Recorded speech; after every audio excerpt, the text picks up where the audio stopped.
हे दोस्तों, स्वागत है आपका इस वीडियो में। हाल ही में यूएन ने भारत को लेकर बड़ा बयान दे दिया है। यूएन ने कहा है कि hope that in India everyone's rights are protected. मतलब भारत में जो सभी नागरिक हैं, सभी जो लोग हैं, उम्मीद है उनके जो अधिकार हैं वो सुरक्षित रहेंगे। आखिर यूएन ने ऐसा क्यों कहा, इन सभी के बारे में हम इस वीडियो में जानने वाले हैं। और हाल ही में आपको पता होगा, जर्मनी ने, अमेरिका ने भी भारत को लेकर बड़ा बयान दिया था केजरीवाल मुद्दे को लेकर। अब हम जानेंगे कि आखिर ये केजरीवाल का मुद्दा है क्या। मैंने आपको शॉर्ट्स वीडियो में तो बता ही रखा है, यहाँ भी आपको एक बार समझा देता हूँ। दरअसल दोस्तों, जो केजरीवाल अरेस्ट का जो मुद्दा है, ये लीकर पॉलिसी को लेकर है। हाल ही में ईडी है, ईडी केजरीवाल को 9 बारी सम्मन करती है, लेकिन जो केजरीवाल होते हैं वो उपस्थित नहीं होते हैं सम्मन के बाद। 9 बारी सम्मन के बाद भी नहीं होते हैं उपस्थित, जिसके बाद जो ईडी है वो केजरीवाल को अरेस्ट कर लेती है लीकर पॉलिसी केस के अंदर। अब ये लीकर पॉलिसी क्या है? दरअसल लीकर पॉलिसी जो केस है उसमें ये हुआ था कि जो केजरीवाल है, यानी आम आदमी पार्टी जो सरकार है केजरीवाल की, उन्होंने कई सारी जो लीकर कंपनियां हैं उनको टेंडर्स दिया था, जिसके बदले में जो लीकर कंपनियां हैं उन्होंने केजरीवाल की जो आम आदमी पार्टी है उसको सपोर्ट किया।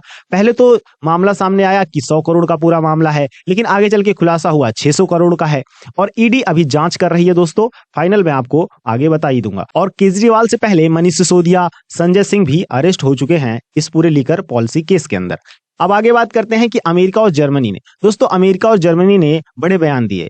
जर्मनी ने कहा कि उम्मीद है कि जो भारत है वो अपने लीगल प्रोसेस को फॉलो करेगा, और अमेरिका ने भी कहा था अनवारंटेड अनएक्सेप्टेबल। यानी अमेरिका कहना चाहता था कि अगर बिना वारंट के केजरीवाल को अरेस्ट किया गया है तो ये अनएक्सेप्टेबल है, जिसपे भारत ने भी बड़ा जवाब दिया था। भारत ने जो यूएस के जो डिप्लोमेट हैं उनको सम्मन किया, ग्लोरिया को सम्मन किया, उनको बुलाया और बड़ी फटकार लगाई। ऐसे ही जर्मनी के साथ भी किया गया दोस्तों, उनको बुलाया गया और कुछ ही मिनटों में फटकार लगाकर उन्हें बाहर निकाल दिया गया। जिस प्रकार से मालदीव के साथ भी भारत ने किया था, कुछ ही मिनटों में आते ही उनको फटकार लगाई और एक्सटर्नल अफेयर से बाहर निकाल दिया गया। इसी प्रकार से यूएस के साथ भारत ने सम्मन किया और उनके जो डिप्लोमेट हैं उनको अच्छी तरीके से समझाया और उन्हें बाहर का रास्ता दिखा दिया।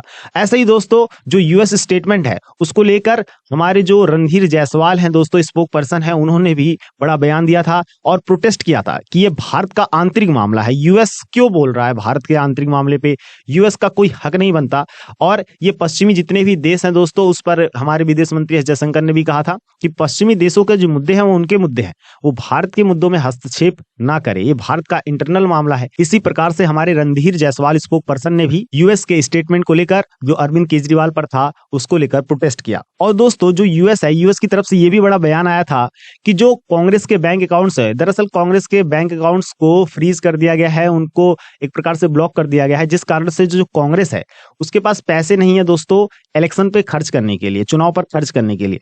जिसके बाद यूएस ने इसको लेकर चिंता जताई है और यूएस ने कहा है कि फेयर इलेक्शन होने के लिए जो कांग्रेस के बैंक अकाउंट है एक प्रकार से उनको ओपन करना चाहिए और फेयर इलेक्शन होना चाहिए भारत पर। मतलब यूएस लगातार भारत के जो इंटरनल जो मामले हैं उस पे यूएस दखलंदाजी कर रहा है। आपके हिसाब से क्या यूएस को भारत के आंतरिक मामलों में दखलंदाजी करना चाहिए या नहीं करना चाहिए? क्या भारत में इलेक्शंस जो हैं वो भारत के आंतरिक लोगों को देखना चाहिए, भारत के लोगों को देखना चाहिए, या ये पश्चिमी जो देश हैं जिन्हें अपने देश की नहीं है फिक्र, वो हमारे देश के मुद्दों पर ध्यान देते हैं? क्या इन देशों को सिर्फ अपने देश तक सीमित रहना चाहिए, हमारे देश के मुद्दों पर नहीं बोलना चाहिए? आपको क्या लगता है? आप कमेंट्स करके अपने जवाब लिखिएगा। जय हिंद, जय भारत।